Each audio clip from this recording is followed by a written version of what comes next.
Do you want to make money as an artist, but you're not really sure how? Have you ever taken a look at the artist skill tree and think, whoa, that's so confusing and unintuitive? Never fear, because I'm here to demystify some common viable builds for artists, and maybe even some secret OP builds that people don't know about. Hopefully, this video will help you properly spec those art skill points to make an optimal build. By the way, this video is just for fun, so don't take it too seriously. Enjoy. Okay, so first let's talk about the traditional standard subclass and meta build for artists. Going to art school and finding a job in the industry. It's meta for a reason and has worked really well for artists across the world. But you may have heard that in 2024, there's been a new patch that's nerfed this build pretty hard. It's no longer quite as strong as it used to be. It's pretty rough out there for industry mains right now. This used to be an A tier, but with the new nerfs, it might have dropped down to a B. It does, however, open up some options for some alternative build paths. Let's see what artists have come up with. We'll start with the most visible and common artist subclass you see on social media, the Freelance Artist subclass. Building a freelance artist is really flexible. As long as there's someone willing to pay for your art, you can make it work. You'll just need to spec into marketing to make sure you can find those people. Many freelance artists take personal commissions from individual clients, but deeper into the skill tree, you unlock the ability to take contract work with companies as well. However, just because it's a later unlock does not necessarily mean it's better. There are a few notable alternate builds for the subclass. The first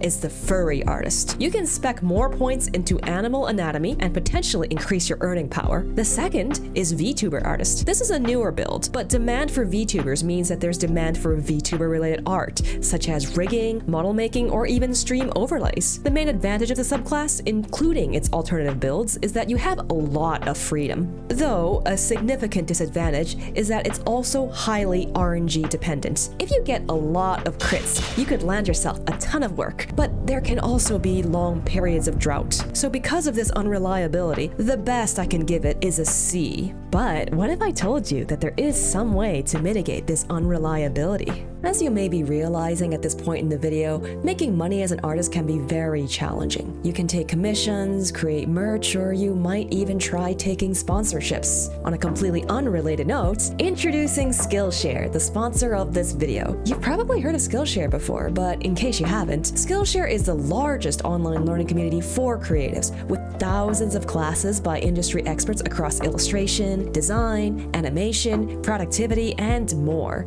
It's perfect if you're looking to explore something new or if you're unsure how to get started learning. And sometimes, if you're like me, you might want some help learning some very specific skills such as creating and customizing your own brushes in Clip Studio Paint. By following a class on Skillshare, I managed to create my first custom brushes, and I know that they're going to save me so much time when I want to create more detailed illustrations in the future. Anyway, if this sounds interesting, the first 500 people to use my link in the description get a 1-month free trial of Skillshare. Just checking it out doesn't cost anything. So if you're even just a little bit curious, maybe it's worth taking a look. Thanks again to Skillshare for sponsoring this video. So earlier on, I mentioned a secret OP build, and here it is. So first, the cons. This build relies on yet more RNG. It's only viable in certain spawn locations. For example, places in Southeast Asia or South America could work. The only thing that matters is that the cost of living is relatively low. So what you do is target clients in wealthier countries and charge them an amount that is reasonable in their country. But since their money goes a lot further in your country, you could potentially live very comfortably with just a few commissions a month. I've even heard whispers of powerful artists who have mastered this build that have been able to out-earn their local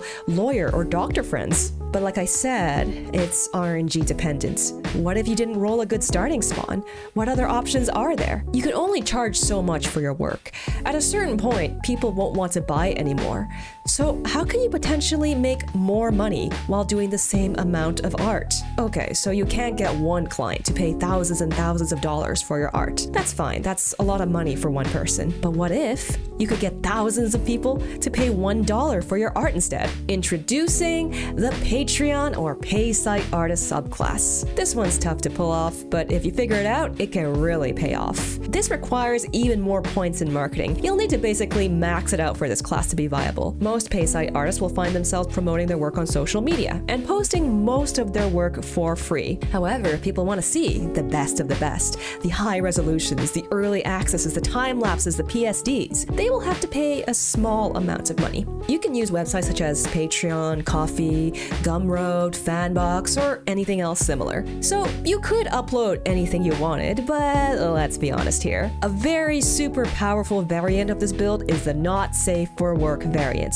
You'll be tapping into, let's say, humanity's more primal urges with this build. So it is a very challenging build to pull off, but if you manage to amass enough patrons, having reliable returning income is pretty nice, so I'll give it a B tier. But what if you don't want to offer just digital art rewards? Providing physical goods is also a possibility, bringing us to our next build. The Con Artist subclass. By that I mean convention artists, of course. This build focuses on using art to make physical goods to sell, such as keychains, prints, or art books. Many anime and comic conventions have sections for independent artists to set up shop and sell their wares. It also rewards a high-risk, high-reward playstyle. You need to start by spending money to create physical merch to sell, but you won't know whether it'll sell until you actually try. Not to mention, you'll also need to spend money on plane tickets and accommodation to travel to these conventions if they aren't located near you. If this risky playstyle isn't for you, you could try your hand at a more moderate version of the build, where you create an online storefront. To reduce the risk even less, you can even make use of print-on-demand services, so that you don't need to pay to create the products in advance. Naturally, this reduction in risk also means a reduction in reward. Print-on-demand services are expensive, and the benefit of selling in person at conventions is that the attendants are usually already primed to want to spend money. I think this build's final ranking will vary a lot, mostly depending on whether you like traveling. If you do, this build is an A tier. It's also worth mentioning that whether you choose to sell online or in person, it's fairly common to have to draw fan art of existing IPs to get sales. It's a lot more difficult to sell your own original works. But if you really want to do that, you could consider the Comic Artist. Are you a storyteller? Do you love world building? Perhaps this is for you. So the first thing you have to know about this build is that it requires a lot of defense and tankiness. Expect to do a ton of drawing. It's challenging to make a living with this build, but if you're determined to tell your own stories, this might be the way to go. There are, of course, options like applying to work at a comics company or trying to get serialized in Japanese manga, but the most accessible option for many would be to start a webcomic. There are websites out there that can pay you for publishing on their platform, but it doesn't seem like they pay you a whole lot. And the whole time, you'll have to do a ton of work to keep up with your publishing schedule. You may be able to supplement your income in other ways, but I think at best I can only put this build in D tier.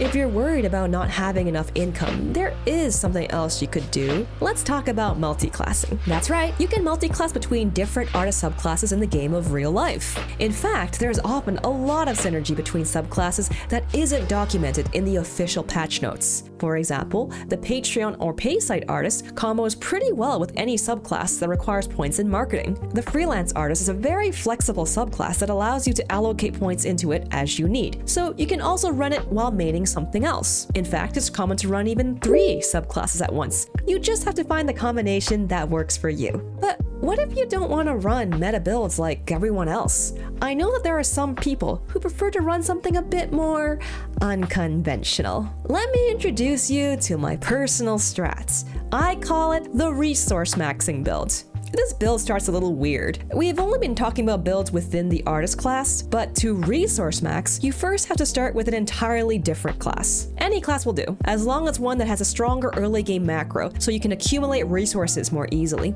I went for the software engineering class, game developer subclass. Make sure, though, that it's not a class you hate, because you will be spending a while here. Personally, I spent 10 entire levels here and put tons of points into leveling up technical skills. I didn't even unlock the art skill tree until much later on. But the benefit is having these resources will make it easier to make it through the artist's tricky early game. There is, however, one major disadvantage that dissuades most people from trying this build, and that is you cannot respec your ability points. All those points I dumped into tech, wasted, completely unusable for arts. To be honest, I think it's ridiculous that the game has been out this long and you still can't respec. It's like the devs don't even care about this game. As such, this build deserves nothing better than an F. People usually only end up doing this by accident, like I did. This really wasn't part of the plan for me. Of course, there are many other subclasses that I didn't have time to cover in this video. You can do animation, which requires a lot of tankiness, like the comic artist. Perhaps you can experiment with different media, like watercolor, oil paint, or even try being a tattoo artist where you work on skin. There's also another branch of art that focuses on 3D art rather than 2D. Maybe you can even try fine art. This one requires tons of point in networking and plays almost entirely differently from most other art classes. I've only listed the best known, most common builds, but there are tons of other options out there that you could try. Anyway, remember that this was all just for fun, so please don't get mad. If the devs are watching, I'm begging you, please buff the artist class. If you enjoyed this video, please consider allocating some ability points to the subscribe button. That's all for now. Catch you next time. Bye bye. Have you ever looked at the and hopefully